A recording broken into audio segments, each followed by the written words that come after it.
Imagine for a second that you are cold, bone-chillingly cold. You're hiding out in a rundown farmhouse in the mountains of Colombia. It's the early 90s. Outside, the fog is thick, and somewhere out there in the dark, the police, the army, and rival cartels are all hunting you. They don't just want to arrest you, they want you dead. You're with your family, your wife, your son, and your little daughter, Manuela, and Manuela is freezing. She's hypothermic, shivering, her lips are turning blue. You check the supplies. No firewood. No blankets, nothing to generate heat, but you do have something else. You have sacks filled with United States dollars, bundles of $100 bills. So what do? You don't hesitate. You reach into a sack, pull out a brick of cash, maybe $10,000, $20,000 right there, and you light a match. You throw it into the fireplace, and then you throw in another brick, and another. By the time the sun comes up, you have burned through $2 million in cash, just to keep a fire going for one night, just to keep your daughter warm. This sounds like a scene from a movie, doesn't it? It sounds like fiction, but it isn't.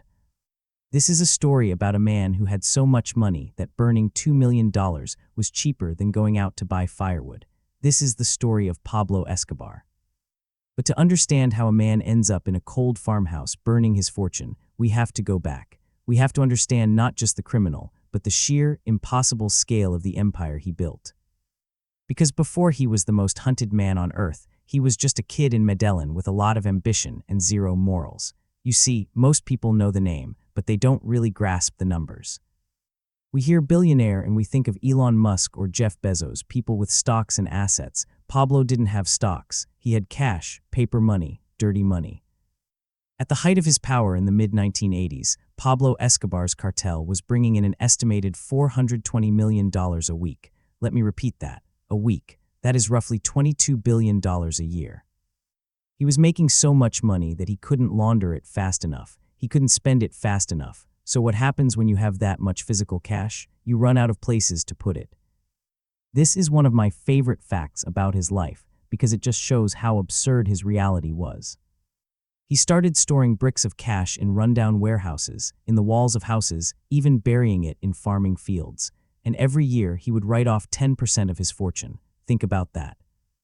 10%. Why? Because of water damage and rats. The rats would literally creep into the storage units and eat the money. He was losing $2 billion a year to rodents, and he didn't even care. It was a rounding error to him, but money like that doesn't come from nowhere. It comes from control. And Pablo wasn't just a drug dealer, he was a logistics genius. He revolutionized the way cocaine was moved. Before him, dealers were hiding a few kilos in suitcases. Pablo bought a fleet of airplanes. He bought a Learjet specifically to fly his cash out of the United States. He even bought 2 submarines. He turned smuggling into an industrial operation. And because he had the money, he could buy the law. This is where the famous phrase, plata o plomo, comes from. Silver or lead. You're a police officer. You have a choice. You can take this bag of silver, this bribe, and look the other way, or you can take the lead, the bullet.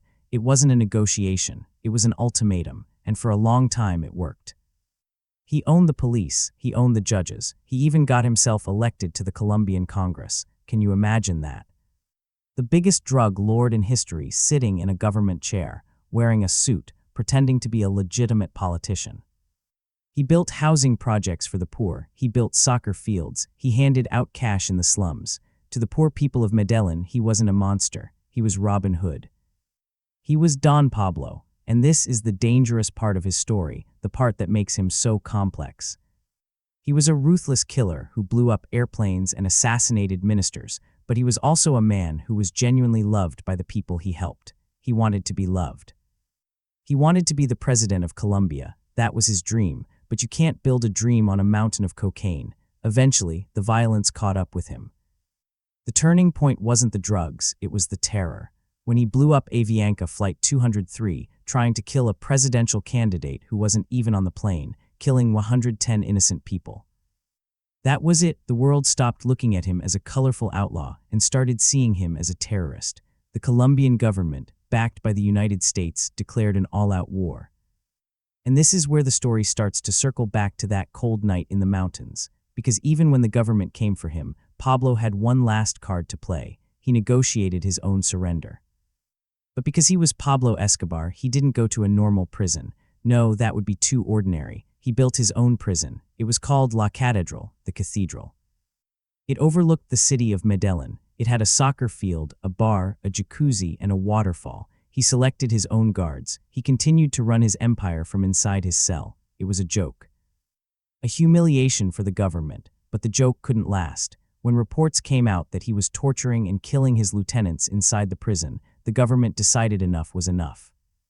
They sent the special forces to move him to a real jail, but Pablo had eyes and ears everywhere. Before the army could get there, he walked out the back gate into the fog. And just like that, the most famous prisoner in the world was a ghost. This brings us back to the run. This wasn't the luxurious life of the 80s anymore.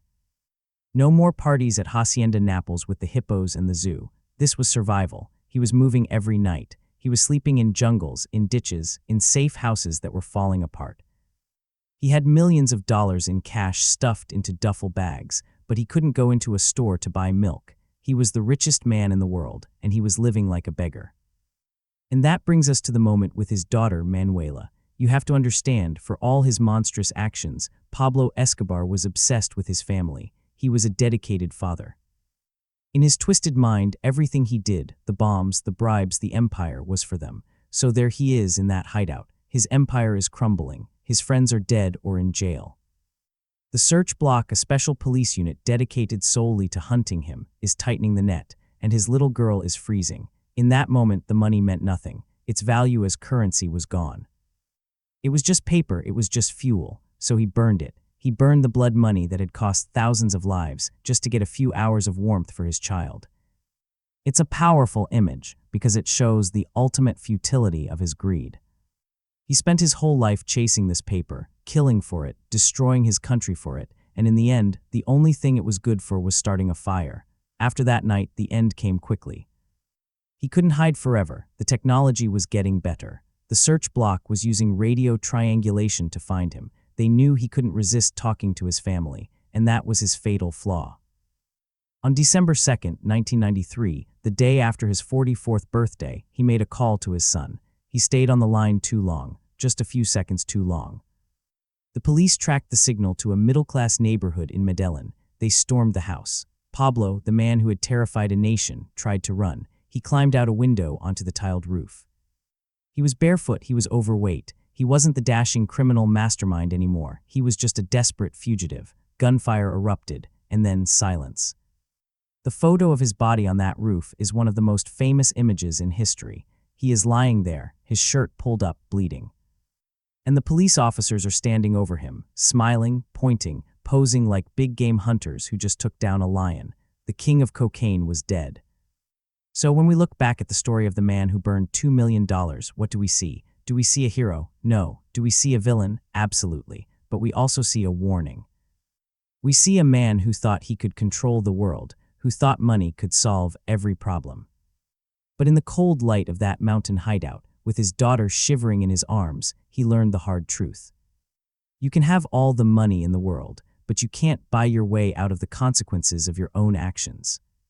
He died on a roof, alone, leaving behind a legacy of violence and a country that is still trying to heal. And that, my friends, is the true story of Pablo Escobar. It's not about the money he made. It's about the money he burned and the life he wasted chasing it.